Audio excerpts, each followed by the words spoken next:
Pag-usapan natin ngayon yung mga pangyayari sa Senado na kung saan ay nagkaisa na nga. I vote no. The 1987 Constitution entrusted the duty to try and decide all cases of impeachment to the Senate. The Supreme Court decision is not yet final. Mas mahirap i-dismiss o i-archive ang daing ng mga tao sa pananagutan at katarungan. Moto ang 19 na senador para nga i-archive yung impeachment case ni Sara Duterte.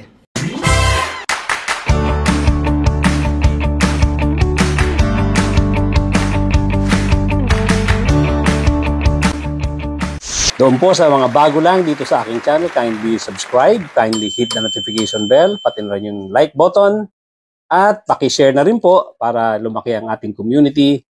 At tuloy-tuloy na po tayo sa ating topic for today.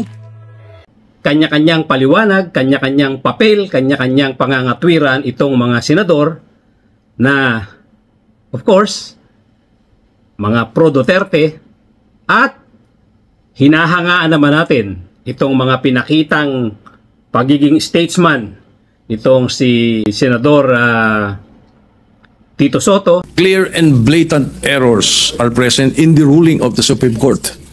First, they misunderstood the legislative process in assuming that the 19th Congress adjourned sine die in February 5. Grave error. Thus, effectively dismissing the first three complaints, paving the way for them to say na ano pala, yung one-year ban binayolate. The archiving of the three complaints were done after the initiation of the fourth complaint. The one-year ban did not set in. Second, the decision practically amended the clear mandate by the Constitution by placing a hierarchy on the modes to initiate an impeachment complaint. Parang wala na yung third option. Third, the Supreme Court retroactively applied the new definition to the present case in the violation of the doctrine of operative facts, thus voiding as well the impeachment proceedings of former President Estrada and Chief Justice Corona. They did not interpret the Constitution, Mr. President. They amended the Constitution. Senador Ping Lacson. Nowhere in our rules can I find a provision on a motion to dismiss, as submitted by the Honorable Gentleman from Tarlac. And I cannot relate to a motion in this plenary to an issue that involves a collective decision that falls solely and exclusively under the jurisdiction and authority of an impeachment court. Kasi wala po sa rules natin yung motion to dismiss. Sila Senator Risa Ontiveros, sila Senator Pangilinan. Narito tayo ngayon, nagdedebate dahil yung judicial review power ng Supreme Court ay pinawalang bisa ang sole power ng House of Representatives para ito ay mag-initiate ng impeachment proceeding, at pinawalang bisa rin ang kapangyarihan ng Senado bilang having the sole power to try and decide impeachment cases. Dahil dito, saan tayo tutuloy? Ganun na rin itong si Senator Bam Aquino. And Mr. President, marami tayong tungkulin. May tungkulin gumawa ng batas, may tungkulin sa pagbuo ng maayos na budget, may tungkulin ng oversight, pero meron din pong tungkulin pagdating sa pananagutan or accountability. At yun po yung sole power to try and decide all cases of impeachment. Ang posisyon ko, Mr. President, at nabanggit rin ito ng iba nating mga kasama, ay mahalagang i-assert natin ang ating independence. Sabi po ng preamble ng Philippine Constitution, we, the sovereign Filipino people, imploring the aid of Almighty God in order to build a just and humane society and establish a government that shall embody our ideals and aspirations, promote the common good, conserve and develop our patrimony, and secure to ourselves and our posterity the blessing of independence and democracy under the rule of law, a regime of truth, justice, freedom, love, equality, peace. Do ordain and promulgate this Constitution. Nung pa po tayo na susundin natin itong Constitution na to. Madali pong sumumpa, mahirap to pa rin. Ngayon, himay-himayin natin itong mga pinagsasasabi itong si Alan Peter Cayetano. Magaling ito napakatatas mga tuwiran, napakagaling magsalita. Pero sa totoo lang, nung binasa niya yung preamble, tama naman ang sinasabi niya na madaling sumumpa sa konstitusyon Pero mahirap to pa rin. Totoong-totoo yan. Lalong-lalo na sa kaso mismo nitong si Alan Peter Cayetano. Ang galing nito mga tuwiran eh. Ang galing magkwento, ang galing magsalita. Very convincing. Meron pa siya mga sarcastic na ngiti. Pero look who's talking. Isa ka, Peter Cayetano, sa unang hindi tumupad sa sinumpaan mong konstitusyon. Alam mo kung bakit? Manalamin ka. Kung todo suporta ka doon sa sinabi ni Chis Escudero na ang forthwith ay hindi immediate ang meaning. Hindi kaagad-agad ang ibig sabihin. Isa ka diyan sa nangatwiran na hindi agad-agad yan. Alam mo, nakakahiya pa rito. Ang nakakahiya rito, Alan Peter, pareho kayong abogado itong si Chis Escudero. Ang ibig sabihin daw ng forthwith, sabi ni Alan Peter Cayetano, napanood ko to eh, kaya hindi niya pwede itanggi to.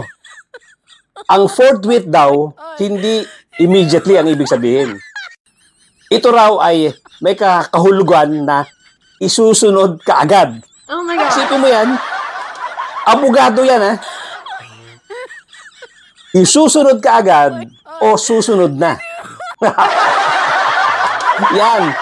Yan yung meaning na sinabi ni Alan Peter Cayetano. Kaya Alan Peter, sinasabi ko nga sa'yo, nung sinabi mo na madaling manumpa sa konstitusyon, totoo yun. Manalamin ka nang makita mo ang sarili mo. Panoorin mo ang sarili mo nung sinabi mong ang forthwith ay hindi immediately ang ibig sabihin, kundi isusunod ka agad. Anong klaseng dictionary ang tiningnan nyo nitong si Chis Escudero? Para lang madepensahan nyo itong si Sara Duterte kung ano-anong definition ang ginamit nyo. According to the Merriam-Webster Online Dictionary, forthwith means without any delay or without interval of time. Its synonyms include immediately, instantaneously, instantly, presently, promptly, right away, right now, straight off, and straight away, among others. At bumuo sa articles of impeachment at dapat isunod agad ang paglilitis ng Senado. The Filipino translation for forthwith is agad, which conveys immediacy. The synonyms of this Filipino word include madali, bigla, dagli, o karakaraka, which denote urgency or promptness. Choice forthwith, but I disagree na sa Tagalog agad-agad ang forthwith ha. Ang forthwith yung ibig sabihin nun sa Tagalog is yan na yung susunod, yan na yung susunod, yan na yung susunod, yan na yung susunod, yan na yung susunod, yan na yung gagawin mo. Oo, immediate yung agad-agad. Ano bang dictionary talaga tinignan nyo, Alan Peter Cayetano? Yung Dictionary o yung Saraurus?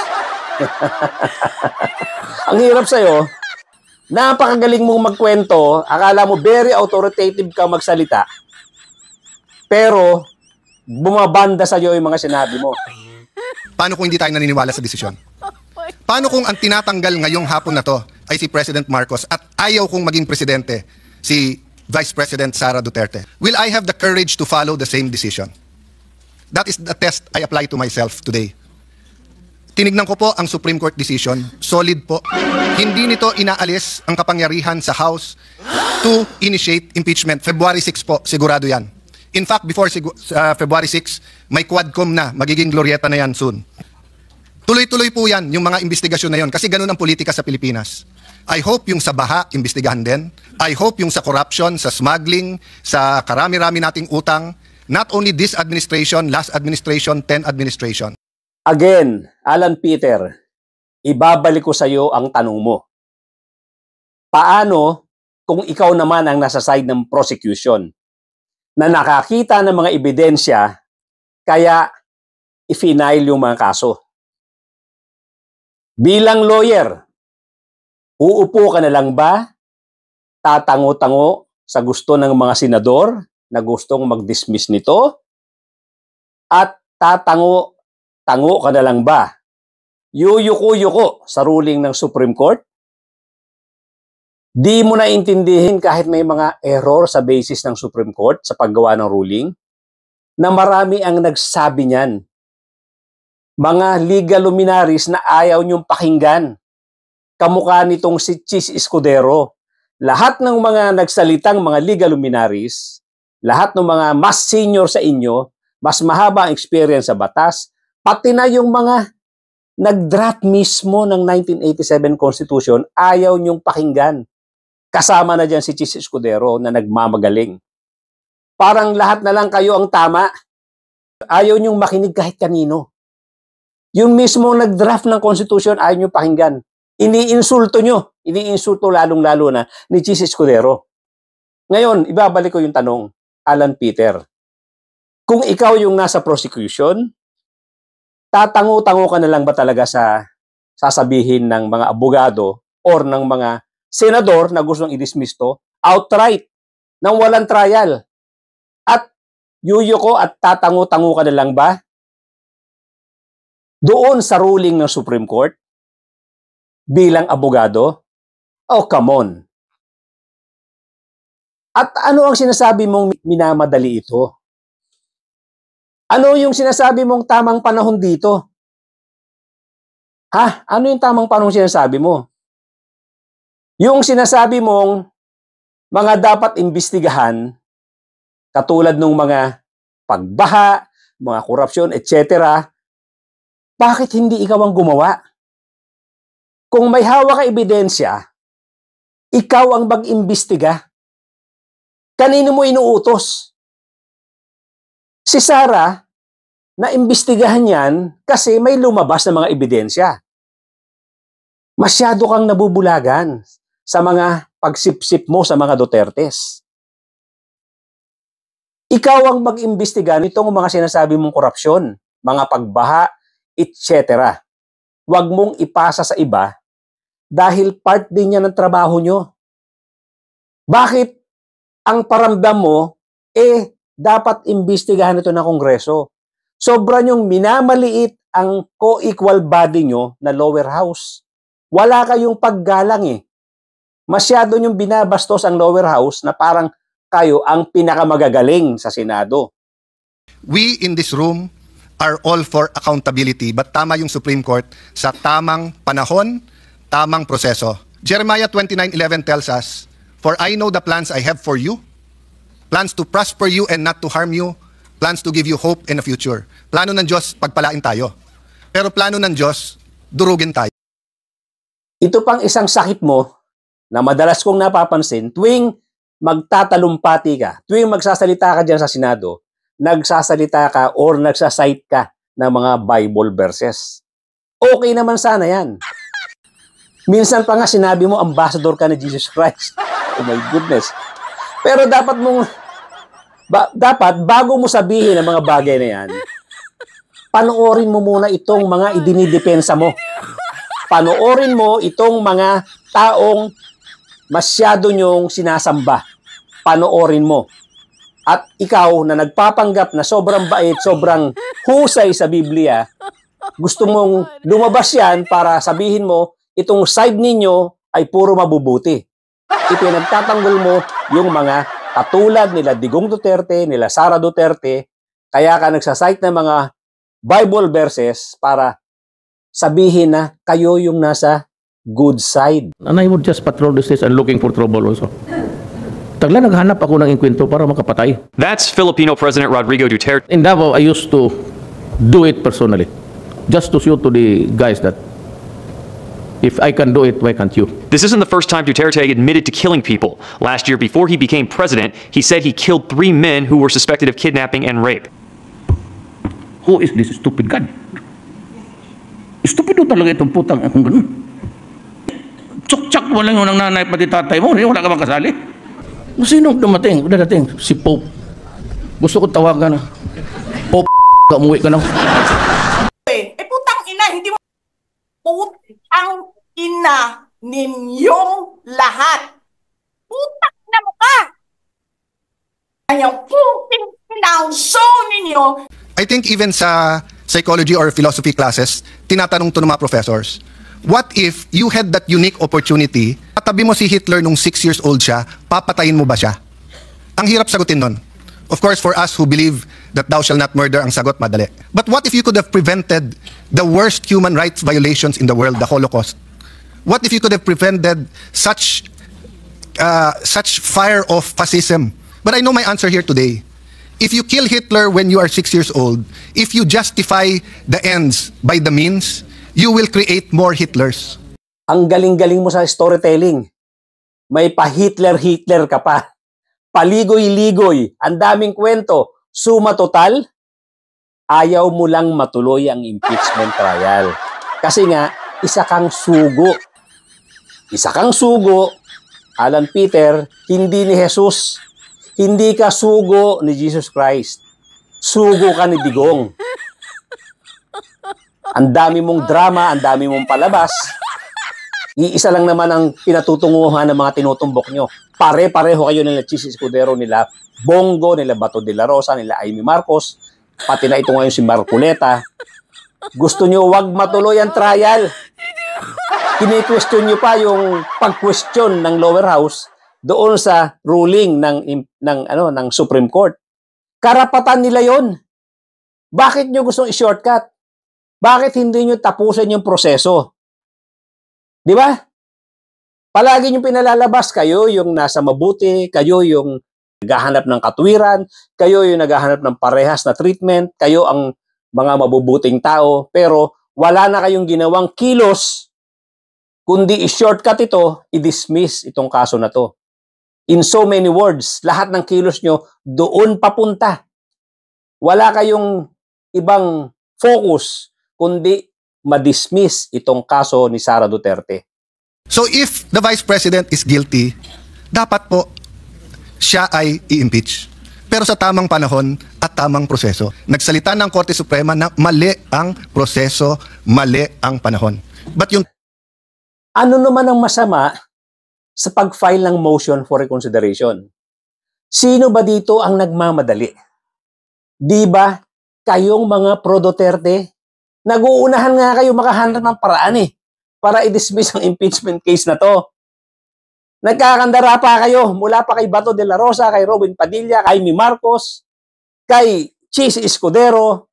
Lahat kayo, wala na kayong ginawa kundi dumiskarte, mag-isip kung paano nyong ililigtas itong si Sara Duterte. Hindi tamang issue dito kung nasa tamang panahon itong impeachment o hindi. Hindi nagmamadali ang mga tao sa pagpapaharap kay Sara sa trial. Normal course nga lang ang hinihingi. Normal course lang, tamang procedure. Kayong mga gustong iiwas si Sara sa trial ang hindi magkanda-ugaga sa pagmamadaling i-dismiss itong impeachment case na to. Lahat na lang ng maniobra at pagbalagbag ng mga katwiran, ginawa nyo na. Maiiwas nyo lang ang Diyosa nyo. po, Mr. President, sana kung ano ang discussion since February 5 dito, nakatuon kay Vice President Sara Duterte, sana kung sino ang guilty sa mga baha, ganun din tayo. Hindi naman siguro si Sara ang gumawa ng mga baha. Sana po kung ano ang cause ng pagkabansot or stunting, yung corruption, ganun din, araw-araw talagang wag natin tantanan. Ayaw natin maging presidente si Vice President Sara, talunin nyo na lang sa 2028. Talunin sa 2028? Alam mo, Alan Peter, mabuti sa bibig mo lumabas itong salitang ito. Lahat kayo ng mga vacuum ni Duterte, mga higop ni Duterte, palagi niyong pinagsasasabi na ang impeachment trial na to ay tungkol lahat sa politika.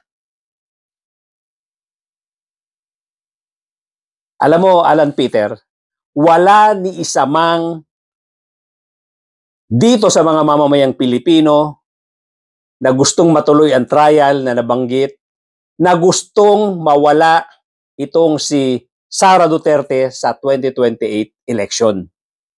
Wala ni isa man na nagsasabi dito sa mga ito, dito sa mga gustong matuloy ang trial na to, na ang purpose lang nito ay mawala si Sara Duterte dito sa 2028 elections.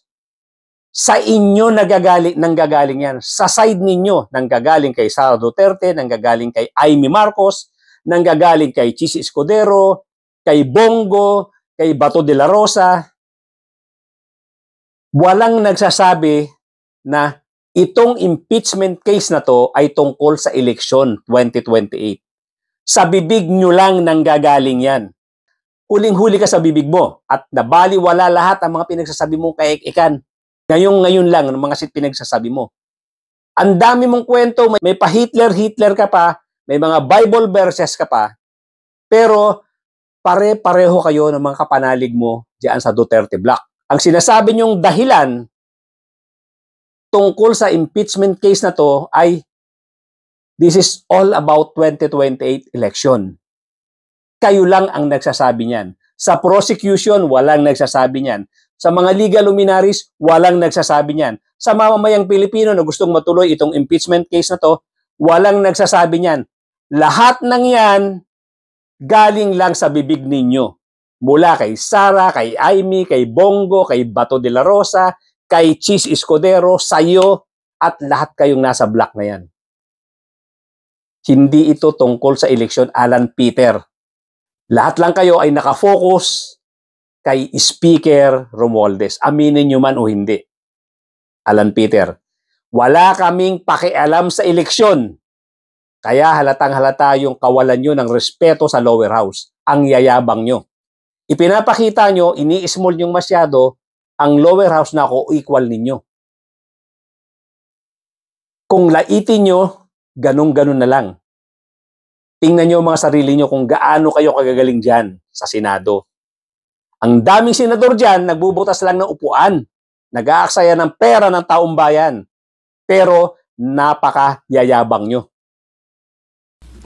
Ngayon, kung talagang may ginawa siyang masama, edi impeach pero sa tamang paraan. I apologize if I'm emotional on this issue, but hindi tayo makawala eh.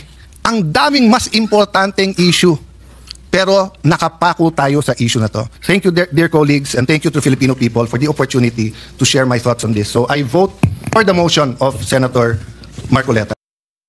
At pwede ba, Alan Peter, pag nagsasalita ka sa harap ng media, isipin mo at i-address mo kaming mga taong bayan. Hindi yung ina-address nyo, yung lower house. Ang ina-address nyo, yung galaw ng lower house at alam kong pinatutungkulan nyo dyan si Speaker Romualdez. Kaming mga mamamayan dapat ang kinakausap nyo tungkol sa impeachment case na to. Ang hirap sa inyo, kasama ka na, ang ina-address nyo tuwing idinidepensa nyo si Sara, parang si Speaker Romualdez lang ang pinatutungkulan nyo. Pati ang lower house. Wala kaming pakialam sa politika ninyo. Ang gusto namin, maisalang si Sara Duterte sa impeachment proceeding na to para malaman ang katotohanan kung nagnakaw ba ang Diyosa nyo o hindi. Hindi kami mga politicians. Wala kaming pakialam dyan sa politika nyo. Kami ang i-address nyo pag nagtatalumpati kayo. Hindi ang lower house, hindi si Speaker Romualdez lang ang kausap nyo. Kaya nga, sinasabi ko, Peter Cayetano, ang galing-galing mo magsalita, sinasabi mong daling manumpa sa konstitusyon, pero ang hirap sundin. Again, sasabihin ko, totoo yan. At isa ka na dito sa mga lumalabag dito. Katulad nito, pag nagsasalita ka, labas na labas yung hatred mo sa lower house, labas na labas ang hatred nyo kay Speaker Romualdez na ang kaharap nyo ay mamamayang Pilipino. Na kami dapat, ang mamamayang Pilipino dapat ang pinagsisirbisyohan ninyo. Ang pinaglilingkuran ninyo na pinanumpaan ninyo pati ang konstitusyon. Nasaan yan? Hindi ba paglabag na rin yan sa konstitusyon na sinasabi mo kanina na ang daling manumpa pero ang hirap tuparin ng sumpa? Isa ka na rin dyan at hindi na lang isang beses na ikaw ay lumabag sa konstitusyon. Katulad nga nito, ang pinagsiserbisyuhan nyo ay isang pamilya ang ina-address mo ay lower house, ina-assume mo, ang kausap mo lang dito, lower house, ang kinakausap nyo, si Speaker Romualdez, nakakalimutan mo ang taong bayan na dapat siyang pinaglilingkuran ninyo, hindi yang pamilya Duterte. Hanggang dito lang po muna mga kapatid, mga kababayan.